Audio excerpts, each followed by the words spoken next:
வேலுண்டு வினையில்லை. வணக்கம். நான் இன்றைய பதிவில் கும்பராசிக்கான குரு பெயர்ச்சி பலன்களை பற்றி கூறுகிறேன். குரு ஒரு முழு சுபக்கிரகம்.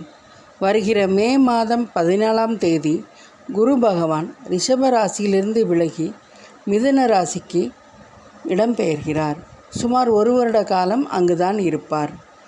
மனிதனுக்கு நடக்கக்கூடிய கெட்ட சக்திகளை தடுக்கக்கூடிய ஆற்றல் குருவின் பார்வைக்குத்தான் இருக்கிறது. கும்பராசிக்கு குரு 5ஆம் வீட்டிற்கு வருகிறார்.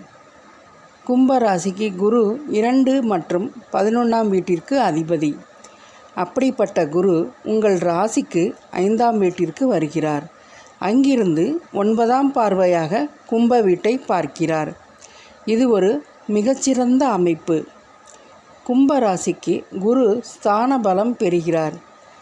ஜென்மத்தில் இருக்கும் ராகுவை குரு தன் சுப பார்வையின் மூலம் சரி செய்வார். ராகு கொடுக்கும் குழப்பமான மனநிலையை குரு அறிவை விருத்தி செய்து தெளிவு பெறச் செய்வார்.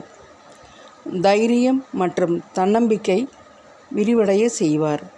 நல்ல சந்தோஷமான மனநிலை இருக்கும். பொருளாதார நிலையில் நல்ல முன்னேற்றம் மற்றும் அனுகூலம் ஏற்படும். 9ஆம் பார்வையின் மூலம் உங்கள் ராசியை பார்ப்பது ஒரு அதிர்ஷ்டமான அமைப்பாகும். மேலும் லாபஸ்தானத்தை குரு பார்ப்பதினால் பணப்புழக்கம் அதிகமாக இருக்கும். வங்கி கடன் அடைபடும். மூத்த சகோதர சகோதரிகளால் ஆதாயம் ஏற்படும். மன நிம்மதி, மனதில் உள்ள ஆசைகள், வெற்றி இதெல்லாம் குரு ஏற்படுத்தி கொடுப்பார். மிதுனம் ஒரு காற்று ராசி. அங்கு குரு பகவான் பெயர்ச்சி அடைகிறார். கும்பமும் காற்று ராசி. அதனால் அறிவு சார்ந்த விஷயங்களில் வளர்ச்சி ஏற்படும். புதிதாக ஒரு விஷயத்தை தெரிந்து கொள்வது, கல்வித்துறையில் நிறைய துறைகள் வளர்ச்சி அடையும் காலம் இது. எல்லாருக்கும் எல்லாம் தெரிகின்ற சூழ்நிலை ஏற்படும். கேந்திர குரு பலம் பெற்ற குரு ஆகையினால் கும்பராசிக்காரர்களுக்கு சொத்து சேர்க்கை ஏற்படும். புது வீடு, புது கார் போன்ற ஐஸ்வர்ய பலன்கள் எல்லாம் அவர்களுக்கு ஏற்படும். கண் இழந்தவனுக்கு பார்வை கிடைத்தது போல பிரிந்த குடும்பங்கள் ஒன்று சேரும் காலம். இது ஒரு நல்ல அமைப்பு.